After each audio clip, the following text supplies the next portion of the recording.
रहती है। एक दिन राजा जनक ने देख लिया हमारी पुत्री सीता और इतना भारी धनुष को उठा लेती है। उसी दिन से जनक ने प्रतिज्ञा किया कि मैं अपनी पुत्री का जब विवाह करूंगा तो इसी धनुष से यज्ञ रचाऊंगा। सभी जगह पत्र भेजे, वहां पर रावण, बानासुर, बाली, सुग्रीव जैसे सभी आए और बारी बारी अपनी भुजा का बल तोलते हैं, डिंग मारते हैं, मैं अभी इसको उठा दूंगा, अभी उठाया, देखो ऐसे। लेकिन धनुष को कोई भी ना उठा सका। राजा जनक को चिंता हो गई, कोई वीर नहीं रहा धरती पर। जाओ घरों में जाओ, चूड़ियां पहनो और रोटियां बनाओ। अब वहां लक्ष्मण को गुस्सा आया, हम क्षत्रियों के होते हुए ऐसे कैसे कह सकते हो? अगर भैया राम कहें तो मैं इस धनुष को अभी उठा करके तोड़ दूं। भगवान राम ने इशारा किया और कहा बैठ जाओ, बैठ जाओ। अगर लक्ष्मण का विवाह हो गया तो बड़ा भाई भी तो कवारा रह जाएगा। इधर भगवान राम गुरु की तरफ देख रहे थे, अगर गुरु आज्ञा दे तो मैं उठूं। जो बड़ों का आशीर्वाद मांगते हैं वो फलीभूत होते हैं। भगवान राम गुरु की आज्ञा चाहते हैं। तो उसी से ने गुरु विश्वामित्र ने कहा, हे राम उठो और धनुष पर चाप चढ़ाओ।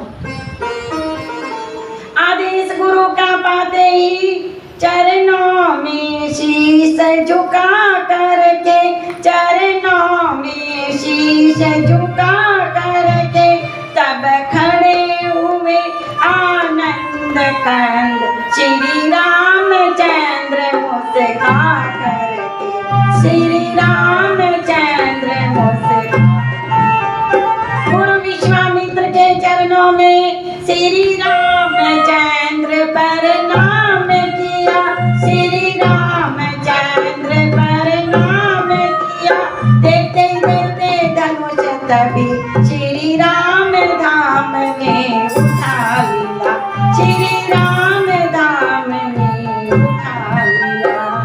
हिला डुला कर हाथों से तत्काल कमल सा तोड़ दिया, तत्काल कमल सा। सारा घमंड नहीं बालों का बल में श्री राम ने मोड़ दिया, बल में श्री राम ने मोड़ दिया। बोलो सियावर रामचंद्र की। भगवान राम ने देखते देखते और धनुष को ऐसे उठाया और तुरंत तोड़ दिया। और धनुष के टूटते ही परशुराम आ गए, कहने लगे ये मेरा धनुष था, किसने तोड़ा? और लक्ष्मण तो कहने लगे भाई ये वर्षों से पड़ा पड़ा जर्जर हो गया था, अपने आप टूट गया। भगवान राम ने क्षमा मांगी तो उनका क्रोध शांत हो गया। उसी समय कहते खुशी के साथ दुनिया में हजारों गम भी आते हैं, कभी बजती है शहनाई, कभी मातम भी छाता। परशुराम शांत हो जाते हैं। इधर सीता जयमाला लेकर के आती हैं और भगवान राम के गले में जयमाला डाल देती है।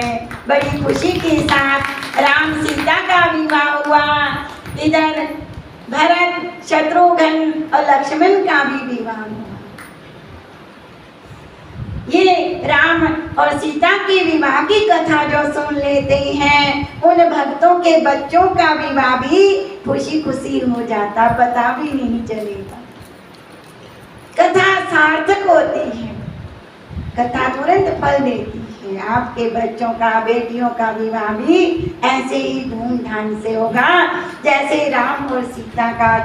राजा दशरथ के चारों पुत्रों का विवाह एक साथ हो गया। अयोध्या में खुशियों का पारावार नहीं है। सभी नाच रहे हैं, गा रहे हैं, खुशियां मना रहे हैं।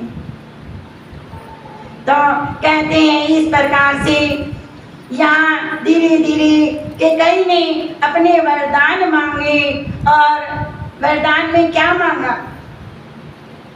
पहले वरदान में मांगा भरत को राज, और दूसरे वरदान में राम को वनवास। तो इस प्रकार से कहते हैं खुशी के साथ दुनिया में हजारों गम भी आते हैं, कभी बजती है शहनाई, कभी मातम भी छाती। राम व लक्ष्मण और सीता वन जाने को तैयार हो जाती हैं।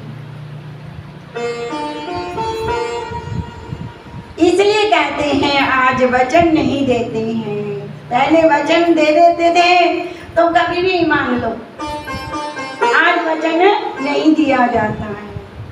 समय बताएगा, जो होगा देखा जाएगा।